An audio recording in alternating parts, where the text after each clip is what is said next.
What is going on, gang? Today we're going to be talking about a pretty forgotten trainer in my opinion. One of the best foam trainers for under $80. And you can even snag a basic black or white version for under 60 bucks, as I got mine on Amazon for $50.87. It's a pretty good trainer, especially during these times where pretty much any classic trainer is going to run you $90 or more. Think of shoes like the Nike Cortez, the Nike Waffle Trainer, and the Adidas Samba. All those trainers are going to run you $90 or more. The MSRP for this shoe is $70 to $75, but for a basic black or white version, you can definitely get these for under $60 on Amazon. And I'm going to be leaving a link in the description if you guys want to check that out as well. So like I said, we got the all white version here. They also do have a version that's all white with the gum outsole, and that one's pretty nice too, but it is more expensive. And I like just the clean all white version, so we opted for the triple white. So let's just take a closer look at the shoes.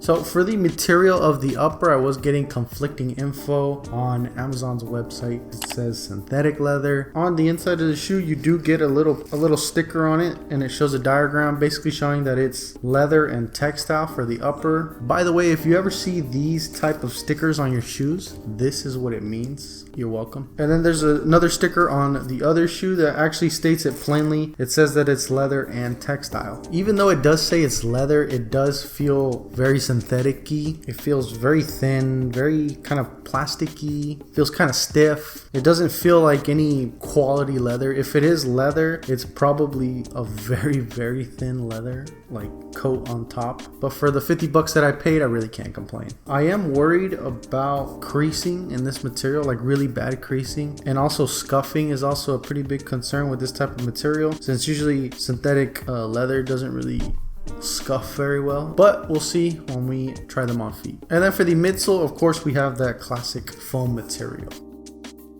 A quick look at a couple features of the shoe. Of course, we got a nicely padded tongue with some flat white laces. And then below that, we have a T overlay with a rubber guard. We got some debossed branding on the lateral side of the shoe, that Puma Roma logo. It's glossy and it's white and it's super hard to see, but it's there. And then of course below that, we have the Puma 4 strip that runs across the shoe. Again, on the rear, we have the Puma cat logo on a cutout. Again, it's hard to see because it's all white, but it's there. We got a very nice amount of padding on the collar. It feels really soft, so that's a plus. And then on the bottom, we have a very large herringbone style pattern for the outsole, and it's also a non-marking outsole, so that's really nice. Lastly, it does have an outsole that I was able to remove. It's not supposed to be removable because it's glued down, but I was able to get it out, and I was actually pleasantly surprised with the outsole. It actually has a really good density to it. I thought it was gonna be a really kind of cheap, low density foam that you sometimes find in Adidas shoes, but no, the foam actually had a good density to it. It had an interesting kind of recycled looking pattern to it. But what was surprising is that below that, there's this really hard pink composite that separates the insole from the midsole, and it's really hard. I don't know if you could hear that. It's a very, very tough composite, and you know, I hope it doesn't really affect the comfort that much, but it probably will. But we'll see once we get these on feet. So let's go ahead and do that right now. On feet, they were very comfortable. They fit true to size, so definitely go with that. Width-wise, they feel decent, but if you have wider feet, they might not work. The toe box is comfy on the toes, and the foam midsole is fantastic. It's old school tech, but you really can't go wrong with a classic foam midsole. There's a reason why it was so popular back then. It's because it works.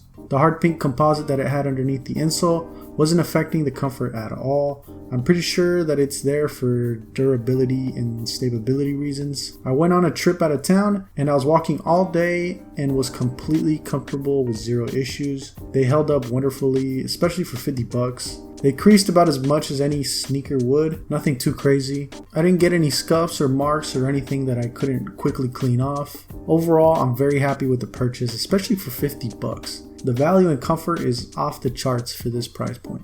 So that's going to be it, guys. I was very impressed by the value of the sneaker. Again, I'll be leaving an Amazon link down in the description if you guys want to check out the sneaker. Let me know what you guys think.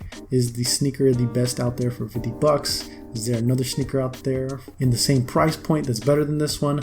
Let me know in the comments. Like, subscribe, do all that good stuff. And as always, I'll see you guys in the next one.